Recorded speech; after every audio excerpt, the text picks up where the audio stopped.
Hello दोस्तों, स्वागत है आपका मेरी YouTube channel let's learn with Poonam में, जिसमें हम क्लास 10th के प्रश्नों को सॉल्व कर रहे हैं। आज हम चैप्टर 3.2 का फर्स्ट क्वेश्चन सॉल्व करेंगे।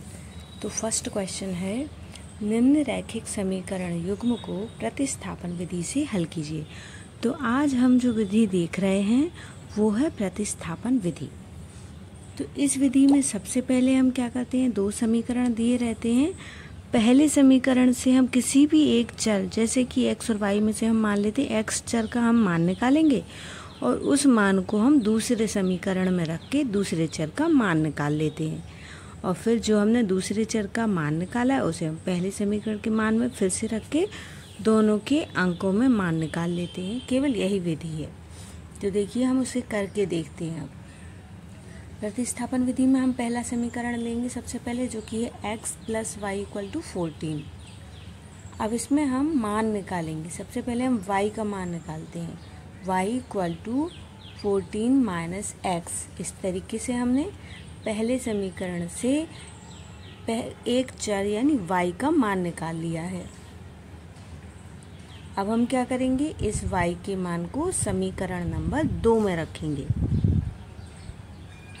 तो देखिए, इस तरीके से हम रखेंगे मान x minus Y equal to 4।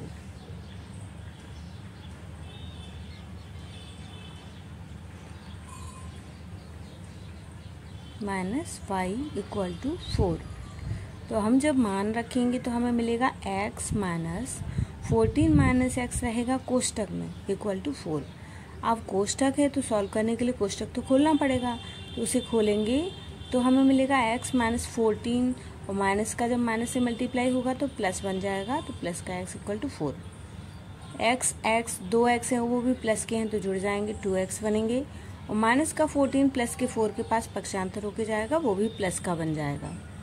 इस तरीके से हम x का मान निकालेंगे। तो x का मान निकालने पर हमें मिलेगा 14 में हम 4 प्लस करेंगे तो हमें मिलेगा 18।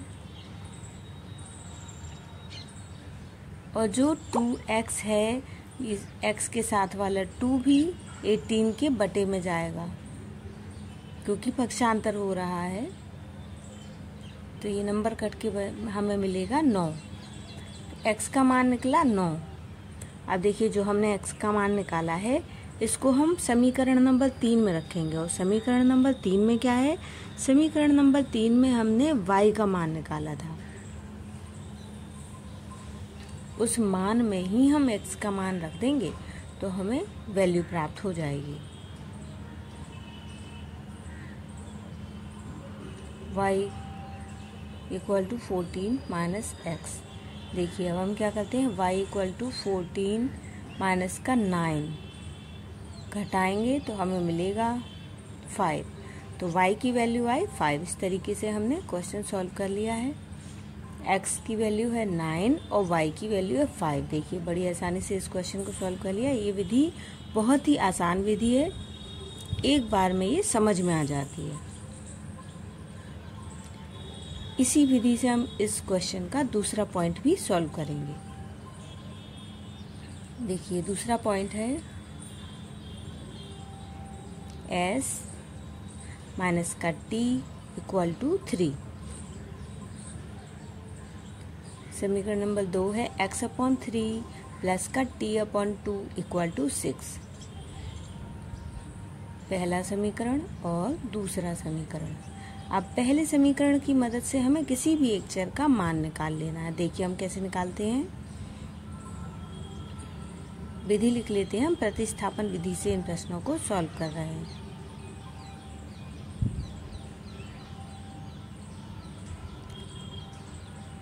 s minus T equal to 3 जो कि पहला समीकरण है उसी को सॉल्व करेंगे। x इक्वल टू 3 प्लस का t, समीकरण नंबर 3।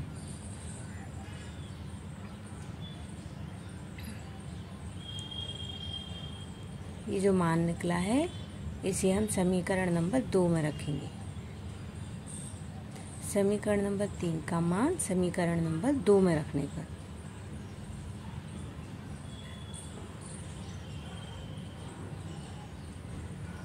तो मान रखने पर x की जगह हमें 3 प्लस टी रखना है।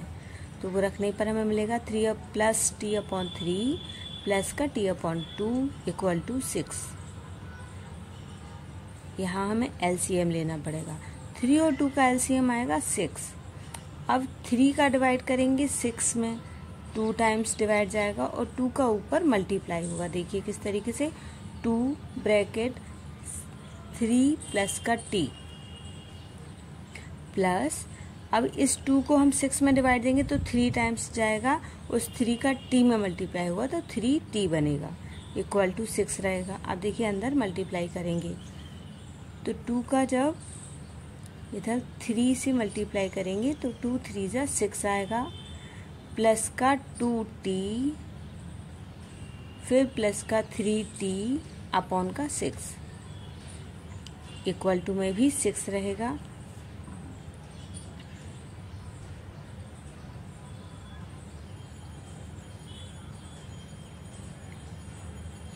अब हम क्या करेंगे, t और t दोनों प्लस के हैं, 2t और 3t प्लस हो जाएंगे, 5t रहेगा और अपॉन का 6 बराबर के राइट साइड में जाएगा, पक्षांतर होके तो मल्टीप्लाई में जाएगा, तो 6t प्लस का 5t इक्वल टू 36। अब देखिए जो प्लस का 6 है वो भी पक्षांतर होके 36 के पास जाएगा तो माइनस का 6 बन जाएगा, तो हमें मिलेगा 5t equal to 30। t equal to 30 में हम 5 जो मल्टीप्लाई में है t के साथ वो भी पक्षांतर होके जाएगा राइट हैंड साइड, तो हमें t की वैल्यू मिल जाएगी 6। इस तरीके से देखिए हमने t की वैल्यू निकाल लिया। अब t के मान को हम समीकरण नंबर 3 में रखेंगे, जिसमें हमने s का मान निकाला था, जो आपको याद होगा।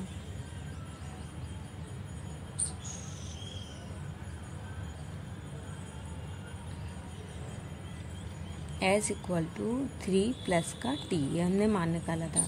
अब यहाँ हम t की वैल्यू रखेंगे तो 3 प्लस का 6 होगा और s की वैल्यू आई 9। तो देखिए इस तरीके से हमारा क्या आंसर निकलेगा, s इक्वल टू 9 और t इक्वल टू 6। ये हमारे दोनों क्वेश्चन के आंसर हो गए, जो बहुत ही आसान विधि से हमने सॉल्व कर लिए। तो दोस्तों अगर हमारा ये वीडियो आपको पसंद आए तो हमारे चैनल को लाइक शेयर और सब्सक्राइब जरूर करिए। धन्यवाद दोस्तों।